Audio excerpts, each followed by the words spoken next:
우크라이나 동부의 분리 독립 여부를 묻는 주민투표 과정에서 총격으로 사상자가 발생하는 등 곳곳에서 충돌이 빚어졌습니다. 유럽 연결해서 자세한 상황 알아보겠습니다. 김은건 특파원.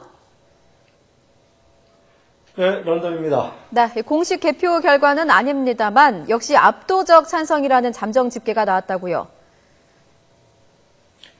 네, 그렇습니다. 자칭 도네츠크 인민공화국의 선거관리위원장이 잠정 집계 결과를 밝혔는데요.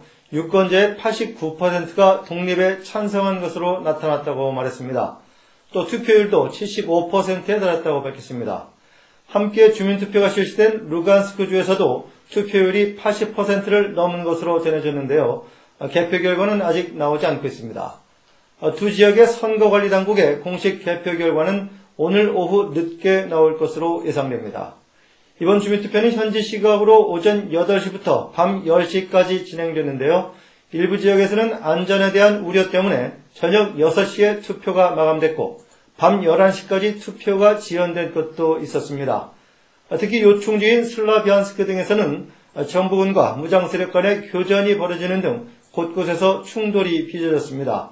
도네츠크주의 한 마을에서는 국가경비대원들이 투표소를 장악한 뒤 항의하는 주민에게 초능을 발사해서 다수의 사상자가 발생한 것으로 전해졌습니다.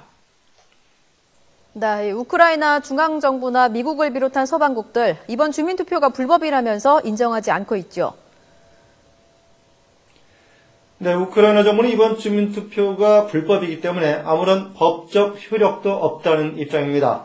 우크라이나 대통령실은 이번 투표가 친러 무장 세력이 설치한 소수의 장소에서 일부 주민들만 참여한 채 진행됐다며 테러 세력의 불법 행위일 뿐이라고 비판했습니다.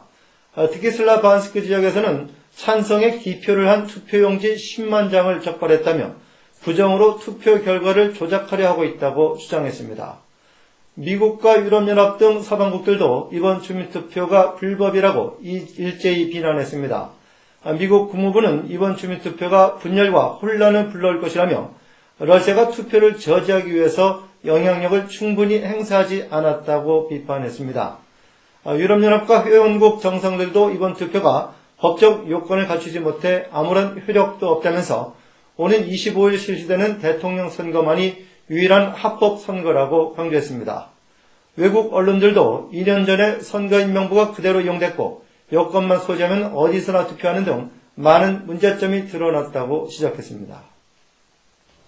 네, 그렇다면 주민투표 이후에 우크라이나 전국은 어떻게 전개될 것으로 보입니까? 네, 이번 주민투표에 대한 각자의 입장이 워낙 첨예하게 맞서고 있기 때문에 당장 투표의 적법성과 효력을 둘러싸고 치열한 공방이 이어질 것으로 보입니다.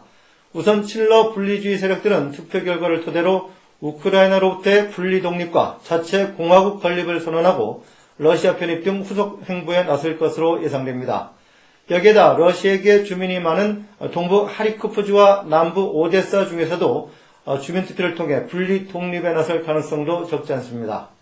반면 우크라이나 정부는 이들에 대한 추가 진압 작전을 계속하면서 오는 25일로 예정된 조기 대선을 실시해서 분리주의 움직임을 무력화시킨다는 방침입니다.